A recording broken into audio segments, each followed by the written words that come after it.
Welcome to Professor Game Podcast, where we interview successful practitioners of games, gamification, and game thinking who brings the best of their experiences to get ideas, insights, and inspiration that help us in the process of getting the students to learn what we teach. And I'm Rob Alvarez. I teach and work at IE Business School in Madrid, where we create interactive and engaging learning materials. Want to know more? Go to professorgame.com/subscribe, start on our email list, and ask me anything. Hey, Engagers, this is a special episode in which we will be talking about the perhaps even unintended contributions that the Marvel legend Stan Lee left for us in gamification. So as you're probably aware by now, Stan Lee, the legendary character creator of Marvel, and he was also a creator. He was many things to this world in Marvel. In the past November 12th of 2018, at 95 years old, he abandoned this world. He left us for hopefully something better. I wanted to start by quickly talking about Stan Lee as a person, very much in general. Whether you are a Marvel fan or a DC Comics fan, or neither of those, he's especially hard to ignore after all that has happened after his passing away. After all these days, I still haven't found someone who has said something bad about this character, about this person, Stan Lee, because probably he was a pretty rounded human being and a professional as well. So I don't want to just go around and talk about how great he was, because I didn't get to know him. I never interviewed him or similar. There's many people who did, many people who got to meet him in Comic-Con or similar events. And you could find a lot of his personality in many ways. But what some of the things I would like to highlight from the legacy that he leaves behind is that he seemed like that kind of person who was able to find the fun almost anywhere and everywhere. He actually has a fun quote in which he says that he says literally, and I'm quoting here, "I don't really see a need to retire as long as I'm having fun." And that says a lot about his character. People, of course, when you pass your 90 years of age, people are probably asking, when are you going to retire? And his answer to this was that he saw no reason to retire as long as he was having fun. And that's coherent with the way he acted, what he did, how he continued appearing in camera, how he continued to show up in Gamicon, and I think he was even giving away interviews still at his age and at his, when you're 95 years old, no matter how good shape you're in, at least in this day and age, there's many things that you're not going to be feeling well about, like especially physically. Mentally, he seemed to be doing pretty well. Was pretty well off. And another thing that I wanted to comment on his general character is the fact that you can say that he was found almost anywhere. I mean, not only in the comic world and with his comic characters that he created and co-created. Of course, you could also see him in all the movies that were created thanks to those characters. You could find him in video games. He was also famous for his cameos in camera during the movies. Once again, not only in Marvel movies and Marvel character movies, but he also appeared in other movies as well. As far as implications for gamification, you could think of many of the elements that he practiced in his daily life, and one of them you could say is his cameos, which were certainly an element of surprise and delight, as Monica Cornetti would call them, and many others. Perhaps the first time you saw him, some people didn't even like myself, definitely, you didn't even realize that he was there in one of the X-Men movies, which was one of the first famous ones of Marvel in which he appeared in. But after that, it became an interesting combination of both, again, surprise and delight, because at a certain point, you were almost expecting that he would come up in the movie. So you were looking for what was the point. It's sort of the Easter egg in the movie where he was going to appear. So it was again, an element of surprise and delight, but in a different way. Because the first time, maybe it was quite surprising that you would see him in a movie because you were not expecting that. You were expecting to see the Marvel characters. But then, of course, it became a new sort of surprise when you saw him on the camera, because you didn't know where he was going to show up. You didn't know what he was going to talk about, what kind of thing he was going to do. So it was a very interesting and special way to get into surprise and delight. And that's something that I really like to highlight from these kinds of things. And there's many things in it that we can learn from such an experience that he was creating as not only a comic creator, but also a movie character all by himself. You could see him in one of the movies. He was Larry King, and in another movie he was playing as he was Stan Lee, of course. In another movie he was a man being a real hero, saving a girl from the debris of a building coming down and almost falling on her. In another movie, you could think that he was Hugh Hefner, or that's my interpretation of. I think it's Iron Man who says, "Hugh, you look great," and he turns around and it's actually Stan Lee.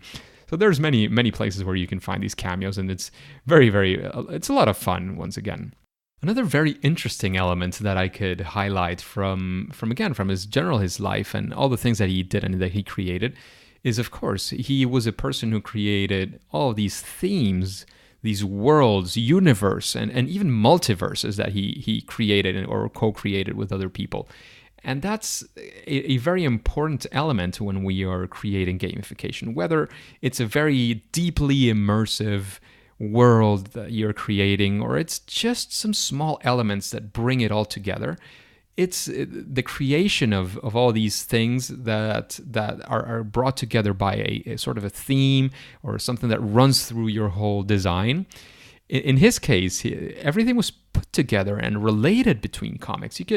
There's many famous comics in which you could, if you were, for example, a Hulk fan, you're reading the Hulk comics, and then you see whether a villain or even another superhero who came up in that comic, and he said, well, if you want to know more, you can go to this other comic as well. So he was bringing it all together into a single world, so to speak, of Marvel. And that's a very important thing that we can also think about when we are creating our own designs. How does every one of the elements that we're putting together, how is that related to one or other thing? And that could be, once again, as simple as, if you're teaching, for example, I'm teaching quantitative methods. How does all these topics that I'm teaching in quantitative methods bring together? How do they relate to each other? What are they there for? What's something that's running through all of the themes and all the topics that we're talking about? And realizing that and showing how those things are brought together is, once again, an element that we could use as far as gamification. And something else we could talk about as well is the social aspect, because all of the work because I've mentioned several times he created or co-created or both in many occasions, and it's about teamwork. You don't get to the size and the relevancy of a company like Marvel and to be somebody like Stan Lee just by yourself. He brought all of these things together, but he was just one of the center points of the whole universe of Marvel. But he was not just the only one. It was not Stan Lee comics. It was Marvel comics for whatever economic and historical reasons. But all I mean here is he was pretty much a very important character in general, but he was not the only character. And you could look at that as well in the comics, the whole teamwork element. And it's not just about the superhero, it's about also his context, his surroundings, other superheroes that help him and aid him at certain points in his life. That's part of the important things and many of the things that we also like to teach when we are in education as well. So that's a very important element that we can see and we can bring, and we can show how teamwork works as well, and that even a superhero with all these powers needs of his team, needs of his people, needs of his social connections to get through both in life and to defeat the villains that come up to him. Once again, like rolling back a bit to the whole theme aspect and the whole bringing it all together that I mentioned many times. When you think about how Marvel functioned until his passing, you could think of that there was an element of bringing it all together. And again, it was in a way in the writing and in the movies, but also as a character himself. I'm not sure. I think he was very authentic in general, but I also do think that he sort of created a character about himself, and he was one of the characters in this whole Marvel universe that brought it all together. I mean, again, in the cameos in almost every single movie, you could see him in the Comic-Cons talking about all the characters of Marvel. You could know that most of these characters were created by him. You could see him in interviews. You could see him all over the place. He was the element of bringing it all together, and it's something that is easy to forget about when you're working on something and you're putting all of these gamification and game elements together. It's easy to forget that they all have to have a certain unity in general of how all these things come together and become a single system in which you're creating your gamification. So again, Stan Lee was teaching us a lot about these systems through his comics, but also through his life and the character that he actually created for himself. Another beautiful element that I like to talk about when we're referring to a person like Stan Lee and the Marvel universe in general is that, of course, his characters were not real, just like when we create many characters in gamification. They don't need to be real, but his characters compared to, in general, other heroes and superheroes, they were closer to us. They were superheroes that we could relate to, because they had flaws, and it's not just about, all the powers that they had, but also all of the very human struggles that they were going through. He had once again, I'm going to quote from Stan Lee. He said, "Just because you have superpowers, that doesn't mean your love life would be perfect. I don't think superpowers automatically means there won't be any personality problems, family problems, or even money problems. I just tried to write characters who are human beings who also have superpowers." So these were actual humans just like the rest of us who happened to have these superpowers that they had. And there's also something else about these characters and about the importance of, and this brings us back to the ethics of gamification and the whole reason behind the engagement that you're looking for. And it's about the ethics. And here it's not just about the superpowers that they had and all those incredible abilities that they had. The one of the most important elements about his characters was that they were doing the right thing. And again, another quote from Stan Lee, he said that a definition of a hero is someone who is concerned about other people's well-being and will go out of his or her way to help them, even if there's no chance of a reward. That person who helps others simply because it should or must be done and because it is the right thing to do is indeed, without a doubt, a real superhero. So again, it's teaching us, it's entertainment, but and this is another element that I wanted to talk about. It's entertainment with a message. It went further than just giving you entertainment. And that's, I'm not saying entertainment is a good or a bad thing. I'll talk about that further on as well. All I mean is that his entertainment went further than just entertainment. And it's, once again, it's one of the foundations of gamification itself. It's not just about the games and the game elements to entertain people, which again is perfectly fine.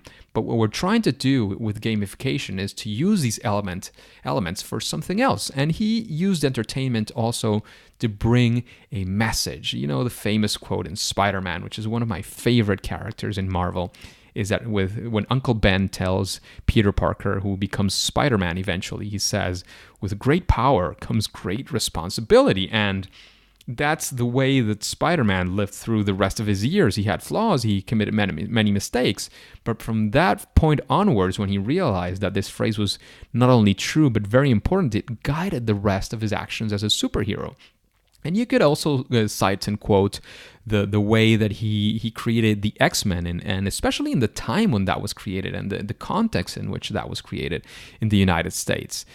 He once again, he had another quote, and he said that the X-Men, he wanted them to be diverse. The whole underlying principle of the X-Men was to try to be an anti-bigotry story to show that there's good in every person. And again, it's bringing the best inside of people, and it's entertainment that brings something else to the table. So we could almost call it the entertainification of these elements. It was not just the entertainment for the sake of entertainment, which is, of course, was and is the basis of such an industry, but it was also bringing something else to the table. It was the principles of diversity, the principle of having great power, the great responsibility. This does not just apply to superheroes. There is great power in many places, including politics, including education space, including CEOs and non-CEOs in companies. There are single people's decisions which imply a very large amount of power, and that we bring forward to the table and gamification to talk about the ethics and to do many other things that we could do through gamification. Then there's of course, and here I'm going to make a small mix, maybe to confuse you a little bit. There's this scene in one of the Batman movies, which again is not part of Marvel. It's actually part of the DC universe.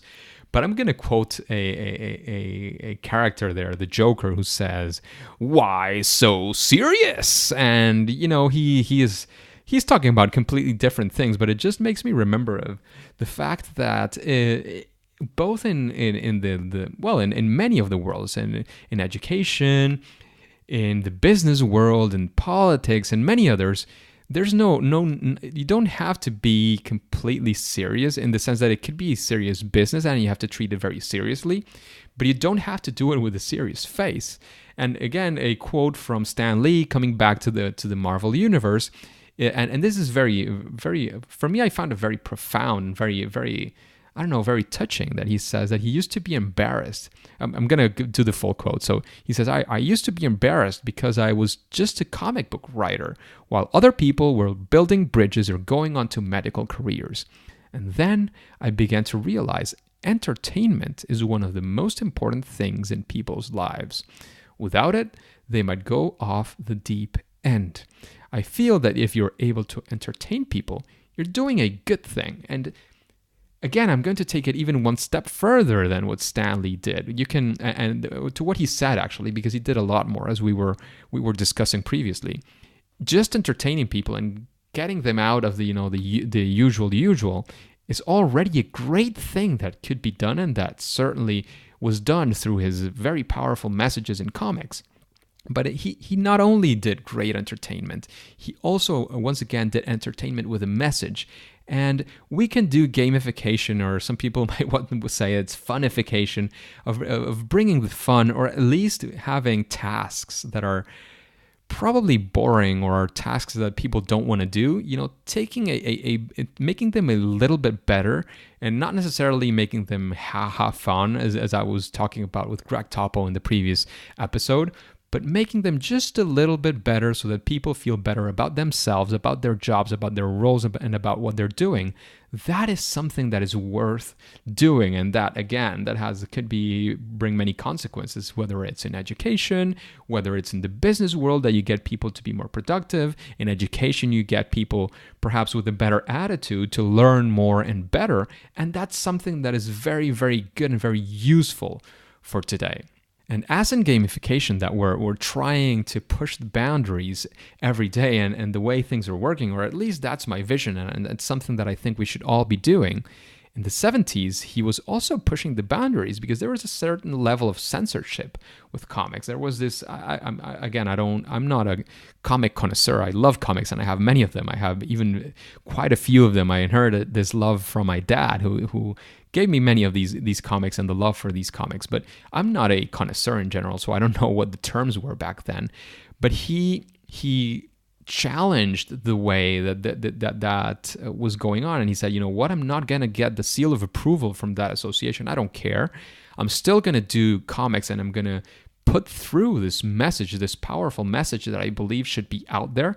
And he, for example, he made an episode of a comic of Spider-Man where one of his best friends went into drugs and to drug addiction, and how he was coping with all those things. And that didn't get the seal of approval of this association, but it was one of the most popular comics of the time. So the association probably decided at some point to change a bit their policies, because they realized that it was not just about not talking about these things. It was about how talking about these things could be something that could even help. And again, I bring this back to gamification and the whole concept. And when people talk about games and video games being an addiction, and this is similar to what people were doing back in the 70s, when they were saying that the violence was due to, the people reading all of this violence in the comics and going into drugs, maybe even because they saw something like that in the comics. And nowadays it's video games, and they blame video games for a large part of the violence and many of these things. And we were talking about Grand Theft Auto as well with Greg Topo last time, and maybe you could blame and say, no, people are behaving that way because they do the same thing in Grand Theft Auto, and I would challenge such a notion. I don't know if there's any proof of that. I'm pretty sure there's not, because it's hard to prove that such a thing has any relationship. But I would invite you as well to push the boundaries of what does that mean as game designers, as gamification designers, as engagement designers, as Stan Lee did back in the 70s, and realize that there's many things that we can do actually to do good in the world through all these designs. And finally, I just want to close this episode. I don't just want to leave it with a certain amount of considerations. I want to leave you with two calls to action. And the first one is to try to live a little bit more like Stan Lee, finding the fun in everything that you do, in every place that you are. Try to find the fun in all of the things that you're doing out there. Of course, definitely when you're creating gamification, when you're creating classroom assignments, if you're a teacher or a professor, look for the fun in all of the things that you can do. And even if it's not the fun, is at least of making tasks that need to be done a little bit less boring. And there you're making a meaningful contribution, even if it doesn't look like it. But the second one is also to find inspiration everywhere. Just like this episode, we've been talking about comic books and a comic book star as Stan Lee. I'd like to invite you to take a look at life in general, and to see what things you can bring from life, from games, from daily things that you can find out there, not just the geeky things that I'm geeking out here, like the comics, but anywhere you can find elements to implement and to incorporate to your classroom that might be useful and that might change the way that you design your classroom, your engagement with your employees, whatever it is that you're looking forward to. So Stan Lee, rest in glory. I would like to offer this sort of modest tribute to your legacy, and on behalf of me, of course, and of the engagers, I leave you with this tribute out to the world, and I hope that it helps to live in and to make your memory, the memory of all your legacy, even longer and stronger. And thank you very much, Stan Lee, for everything that you created, that you brought to this world, and for all the things that we can learn from that legacy that you created. Excelsior! And engagers, if you feel that you somehow either agree or want to continue this tribute in some way, I invite you to share it as you feel best. Hopefully we will be seeing you and talking to you next week with a new episode of Professor Game with a new guest, and I'll see you there.